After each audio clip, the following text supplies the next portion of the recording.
From the John C. Hench Production Arts Studios in Peoria, Illinois, VideoMax Limited presents Midstate Magazine with your hosts, Kayla Neitz and Kyle Peck.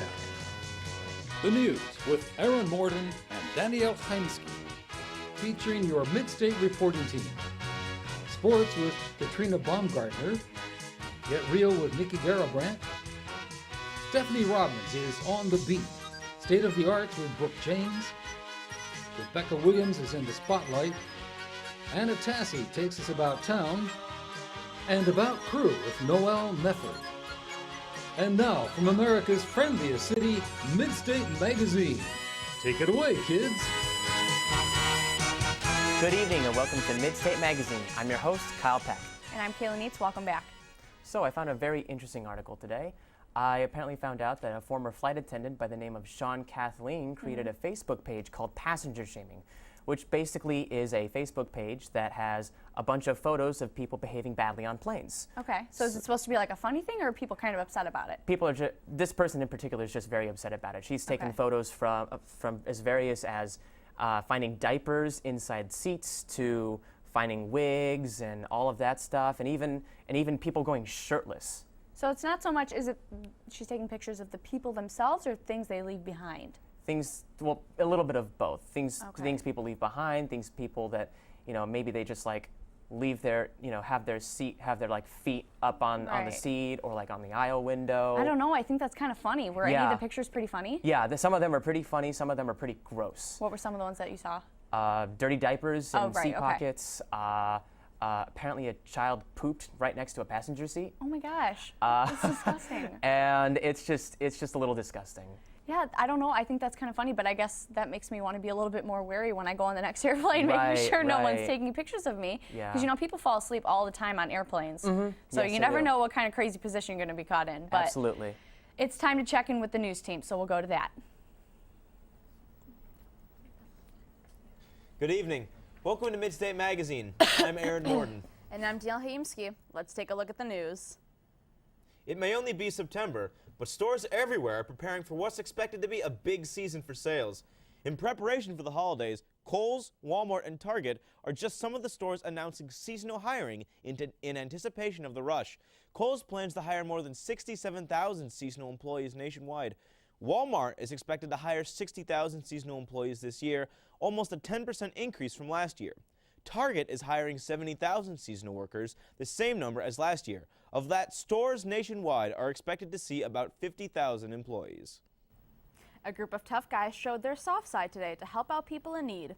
About 300 bikers paraded through the streets of Peoria in the 24th annual Benefit Ride Saturday. The money goes to Southside Office of Concerns and Pekin's Christian Civic Outreach Center. Riders hope the event will shed some light on all the good they do for the community. That's why we've been doing it for 24 years, and we're in coalition of many motorcycle organizations, and we're always the first person to step up to bat to help people in the community in any way we can, said Mac Lemons. Their goal this year was to top last year's earnings of $20,000. Students have been in the classroom for about a month now, and their curriculum continues to be the subject of some controversy. Dr. Duke Pesta teaches English at the University of Wisconsin-Oshkosh.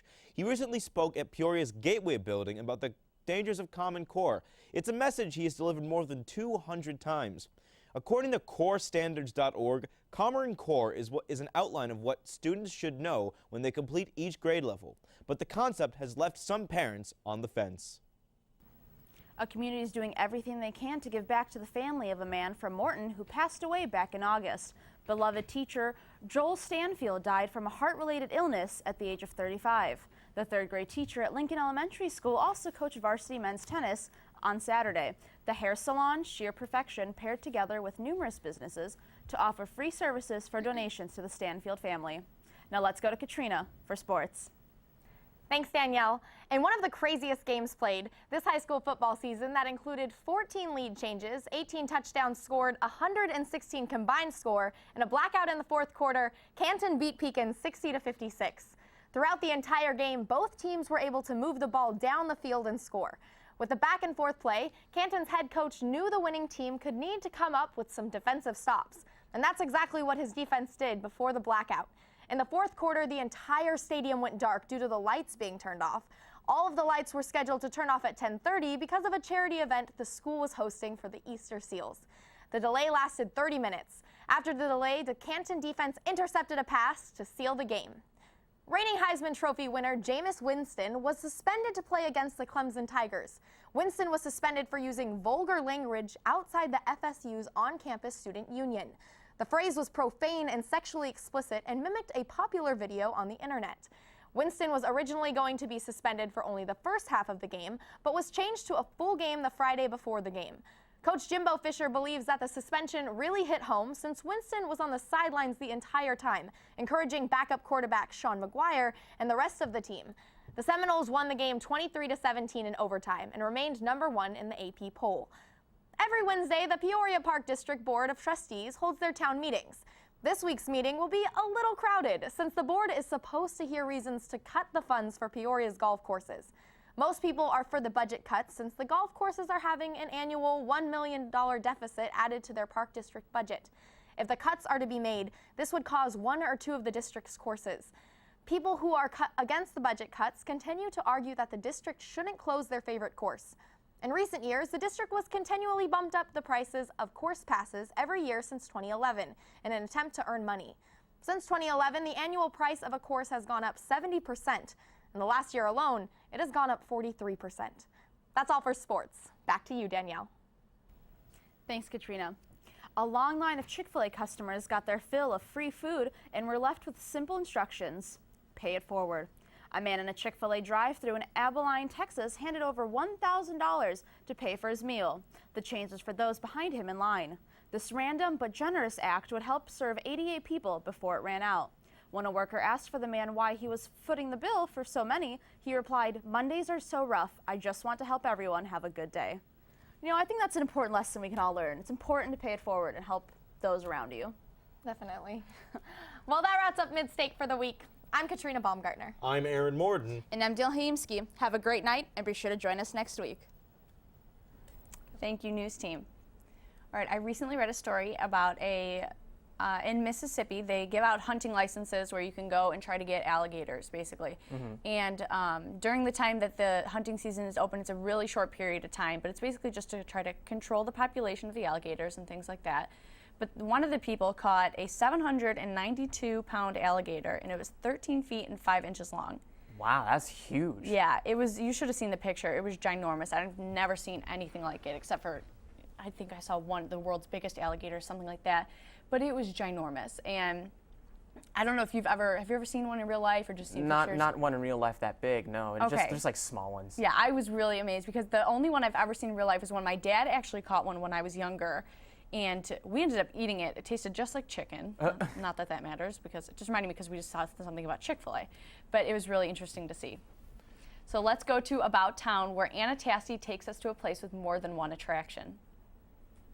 For more than 40 years, Landmark Recreation Center has provided the Peoria community with a variety of activities under one roof. After the recession hit, the Landmark Management Board decided to open a late-night bar and grill in their center. As a result, Bullpen Bar and Grill was built with the intention of providing customers of all ages a stress-free zone with fun events. Another one of the facility's hotspots is Landmark Lanes, the bowling alley inside of the Recreation Center. Manager Haley Jepson explains that there are plenty of reasons why picking Landmark is always a great choice. I think we have a lot to offer here. We have the bowling center, we have the health club, the movie theater, the sports bar if you're over 21. We have the gaming machines in there.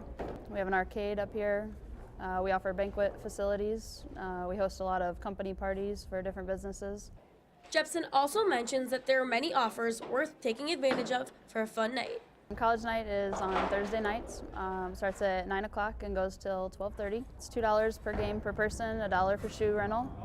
And it's probably our best deal, one of our best deals, I would say, of the week.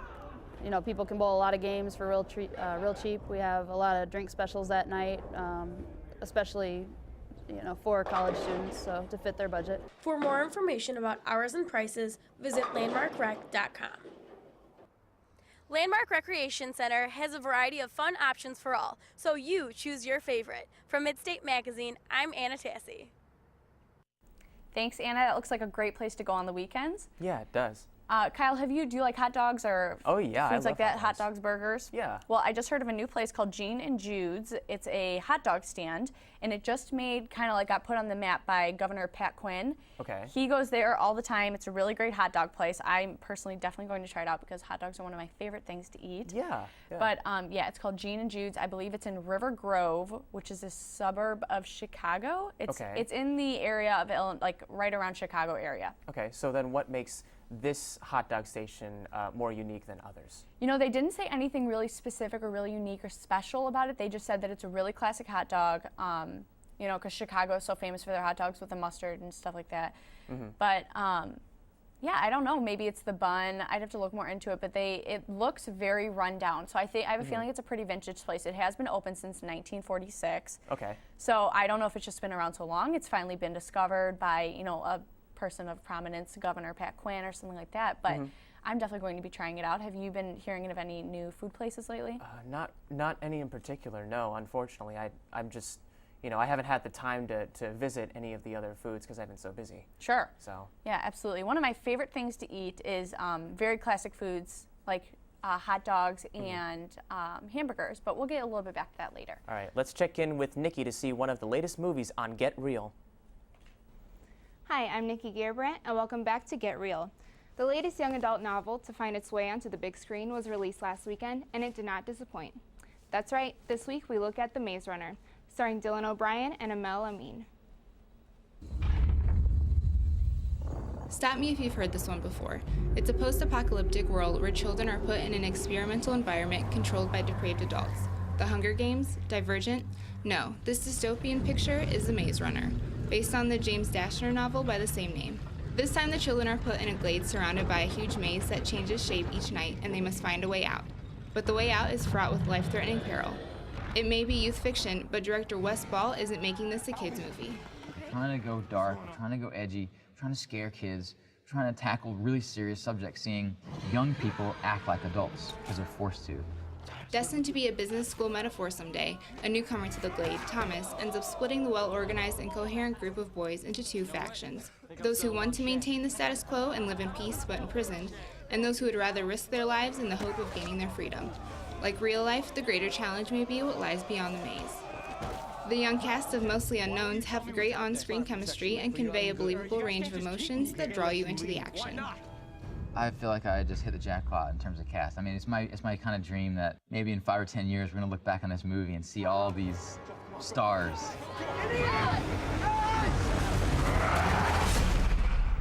The Maze Runner is a hit at the box office, earning an estimated $32.5 million on its opening weekend. The next installment in the series, The Scorched Trials, is already in the works and slated to be released September 18th, 2015. That's all for Get Real. Be sure to catch us next time. I'm Nikki Gerbrandt. Thank you, Nikki. I'll be sure to be checking that movie out. Yeah, Kyle, definitely. you were telling me a little bit about a reporter, speaking of entertainment, just about a reporter on live TV, right? Yeah, there's a person named Charlotte Green who was an Alaskan reporter and TV news anchor at this Alaskan TV station who apparently used inappropriate language and decided to quit live on TV to become a marijuana activist. Wow. So he actually quit while he was she actually filming. quit. She quit, okay. Yeah. Wow, that's incredible. So then what is she doing now? She's a marijuana activist. She's basically what she's doing now is her last report was talking about the Cannabis Alaskan Club, and now she's devoting all of her resources to legalize pot in Alaska.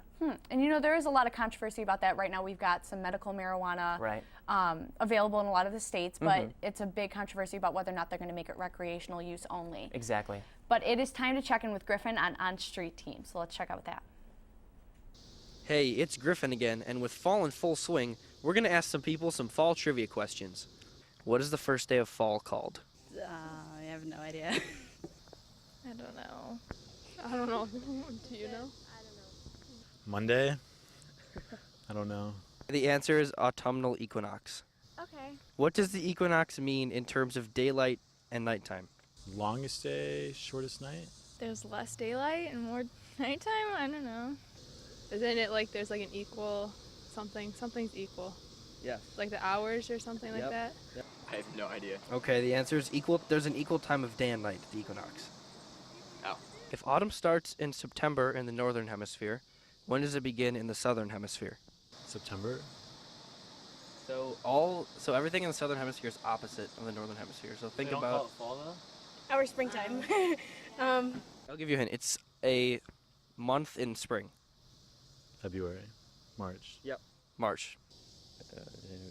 March. Yep. March. There you go. What is the name for the full moon that occurs closest to the autumnal equinox? Harvest? Yes. Correct. Harvest moon. Harvest moon. Correct. For Midstate Magazine, I'm Griffin Sassano.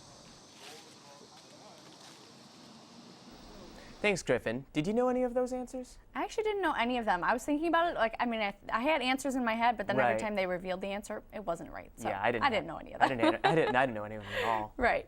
But I have a question for you. Do you ever have a problem with procrastination, putting things off too long? Actually, no. I try and make sure I plan things ahead of time and get homework done, but sometimes that happens. Okay, well then I would say that you're definitely in the smaller percentile. Would you agree that I think most people have a problem with procrastination? Yes. They put things off way too long. That's how I am. I put things off to the very last second, and I try to actually convince myself that I work better that way. I work better under the pressure. It's not true. It just stresses me out. But I was reading an article, and some of the best ways that you can kind of counter procrastination is setting timers and breaking things up into very small jobs. Okay. So let's say you have a really, really big project coming up. You don't know where to start. You're overwhelmed. It's due in 3 weeks, 4 weeks, something like that.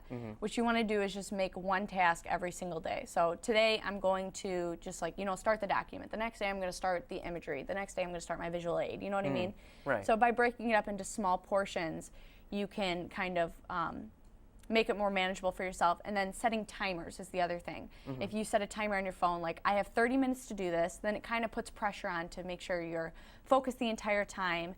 So that I've never heard of that before. So I think I'll try really those. Interesting. Implement those into my next projects.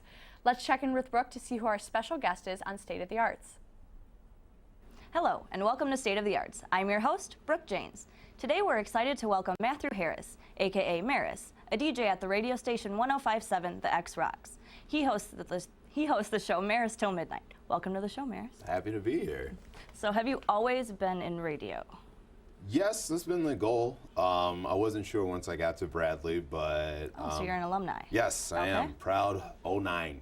Yeah, 09. Back when we were the Braves. Yeah. Still not the Gargoyles. No, I'm still upset about the Gargoyles, but yeah, I did do Midstate Magazine, so it's good to be back in studio. But yeah, radio, just stuck with it. Yeah? You preferred that over TV? Did you always know that you wanted that? Considering that I'm from a radio family, my dad's been in radio his whole life, and then being around that environment, it's been fun. It's been awesome to see. Wanted to try it for myself, got an opportunity to do it here, and then, when everybody's telling you, you got a great voice for radio, you kind of have to see if you like it, and I absolutely love it. So. Did you work with The Edge when you were on campus here? Yes, I did 3 years with The Edge. I hosted a horrible show. It started off as an R&B show. I thought I was real smooth. But then I switched over to what I liked, which was rock music and hip-hop. Okay, there you go.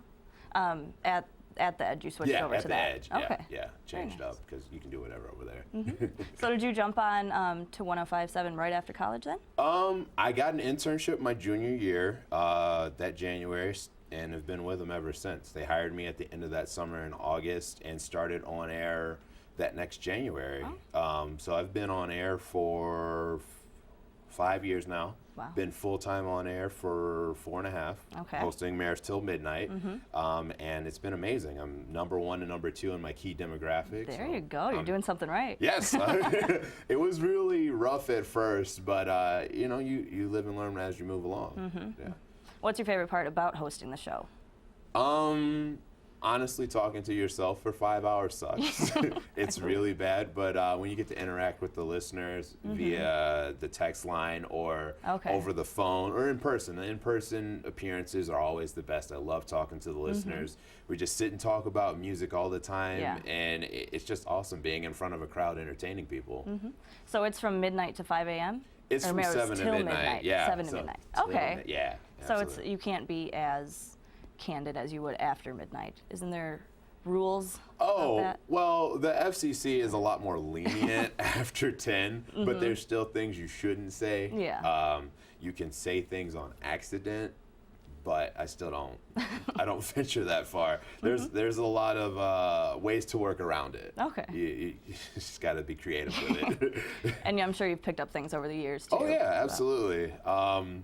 You almost let something slip, and then you just kind of slur it out until you figure out what words you want to say, and you are very happy you didn't get fired to pay an FCC fine. Yeah, I believe it. Does the radio station pay the fines, or do you pay the fines? Well, you get fired, and then your company has to pay the fine, so Cumulus Media would be taking that one on. Okay. It'd be hard to find work after that. And you brought some pictures for us, right? I did bring some pictures. Let's see what pops up first here.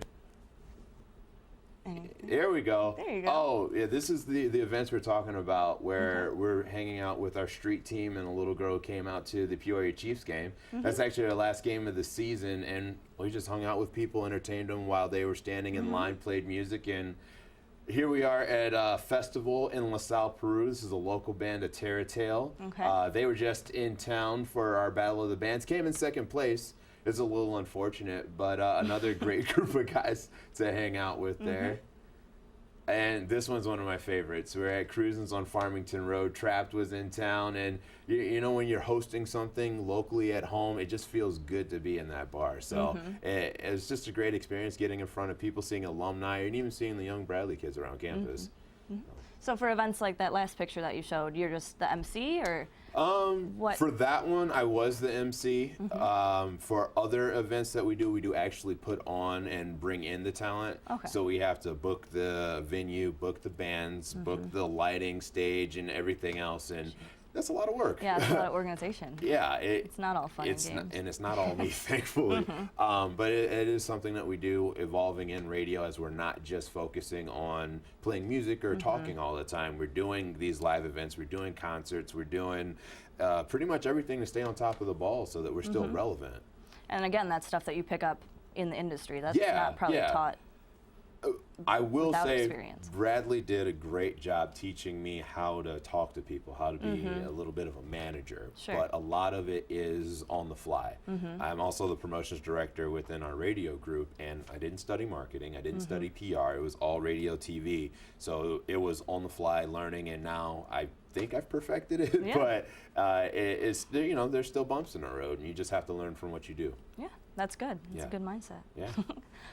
So how do people find out where you're going to be, or what's coming up for you? Our website, 1057thexrocks.com, or listen to Marriage Till Midnight, 7 to midnight every week, or just listen to 1057 on your dial. Hopefully you already have it keyed in your car. I have a 96 Camry, so my buttons don't work anymore. Wow. Okay, we can fix that. But I'll just leave it on the station. Yeah, there's an app. You can download iHeartRadio or anything else. All right. Well, thank you very much for coming in. And that's all the time we have for this week. Join us next week to see more talent from around the Peoria area. For State of the Arts, I'm Brooke Janes. Thank you, Brooke. That was very interesting. Kyle, do you ever listen to 105.7? Here and there. I mean, I listen to a bunch of different stations in Peoria, but I only listen to radio when I'm driving around in my car. Sure. Well, speaking of entertainment and radio stations, things like that, this past weekend was the 40th season kickoff to Saturday Night Live. Really? Yeah, so I think I'll be kind of rejoining watching that with some people because I haven't watched it in a really long time. Yeah, I haven't watched it that much either, but now I'm very interested in how far they've progressed since the very early days. Sure, I hope it would be cool to see if they did like a flashback to one of their first episodes to where they're at today. But you said that you found an interesting story about a new discovery. Yes, scientists apparently discovered a new dinosaur species called the Rhinorex chondropus, otherwise known as the Big Nose. Okay. Or King Nose, I'm sorry. So this 75-million-year-old dinosaur was found in Boot Cliffs, Utah back in the 90s, but it was apparently completely forgotten until other scientists put the pieces back together. Okay. So let me give you an image. This King Nose has the biggest nose of any dinosaur. Nobody knows why, but apparently it's used for mating preferences. Wow. It's an herbivore. It's 30 feet wide, and it's 8,500 pounds. Wow, that is very interesting. Is there any way that you can see that? Not really. Is it going to be put into some type of museum or anything like that? I don't know. I actually That'll haven't be thought that interesting to find out then. Do you have any interest in dinosaurs at all? Not particularly, but I do find it interesting to see them in the museums when they're all put together, and the archaeologists have really done all the work to just put the entire specimen together. So I do find that interesting. But it is nearing the beginning of, well, it's already the beginning of fall, as we learned in our previous little segment. But I also heard about a story. There's a couple people who have been infected with West Nile in northern Illinois. And we actually had 2 deaths recently, which is really a shame, of course, because you don't see that around too much anymore. No. And basically what they were saying is you still have to be careful. You still have to apply the mosquito spray and everything like that until the very first, hard freeze or the very first frost. Okay. So of course we're not really there yet. We haven't had our first frost, so it's just kind of a warning to people who are outside a lot, because you got to still keep that mosquito spray on. It's getting chillier outside, but it's not. We're not there yet. Yeah, not yet, but I actually haven't been bitten by mosquitoes very much. Really? Yeah. I have a story where my dad and I drove from California all the way to Nebraska, and we had dinner one time in a tent. And during the entire process, my dad, with a long sleeve shirt and long pants, he got 25 mosquito bites. Oh my goodness. And I'm wearing gym shorts and a gym shirt. And you didn't get any? I don't know how. Maybe it's because of my blood. Maybe it's because people don't like me. It has something to do with it. I'm telling you. Maybe it's because I eat too much garlic. Who knows? I don't know, but I'm telling you, it has something to do with somebody's blood compared to another person's blood, because I am always spraying mosquito spray, and I'm telling you what, there's been times where, like the 4th of July especially, I'm outside the entire time, we're watching the fireworks. I am covered from head to toe. I mean, I look like I have leprosy at this point. And my friend is sitting next to me. She hasn't sprayed anything on, and she doesn't have a single mosquito bite. Really? Yeah, so I really don't understand it. Yes, I'm not the only one. You're not the only one. You're not like some, strange thing, but you are lucky, apparently. Because yeah. I feel very sorry that you have to get a lot of mosquito bites. Oh, yeah. Even for a lot of people. They should have my skin. I like to do that little strategy where you put the X on it. Have you ever done that? No. Okay, well, supposedly, if you put an X on your mosquito bites with your nail, it helps the itch. I don't know how much it really helps. Okay, but it's interesting. I've never heard of that before, but yeah. But so yeah, as the fall is progressing and it's getting chillier, just wait until the first frost to hold off on the mosquito spray. Except for you, of course, because you don't need the mosquito spray apparently. Yeah. But for everybody else out there. Yeah, I mean, I'm still afraid of mosquitoes. I just wipe them off, and because I feel like I feel like I'm going to actually have a mosquito bite, but then I actually don't. That's very interesting. Yeah. That'd be interesting to figure out what really goes into that in terms of blood type versus blood type. You know what I mean? Right. But in terms of health and things like that, I've been hearing a lot of things in the news. I actually heard a very interesting story about a woman who did a research project or study or whatever. And what she said was, over the course of 10 years or 20 years, if a woman's skirt size goes up every 10 years, a full size, then you could be at higher risk for breast cancer. What? And I didn't get to finish, so maybe I'll have to bring that back up next week when we do our next episode, because I didn't get to finish reading the article, but it was really interesting to me because I don't know exactly how that correlates, but it has something to do with weight gain. So if you're gaining weight significantly every 10 years, then you could be related to breast cancer. So. All right. Well, that's all from Midstate Magazine for the week. I'm your host, Kyle Peck. And I'm Kayla Neitz. Thank you for joining us, and we'll see you next week.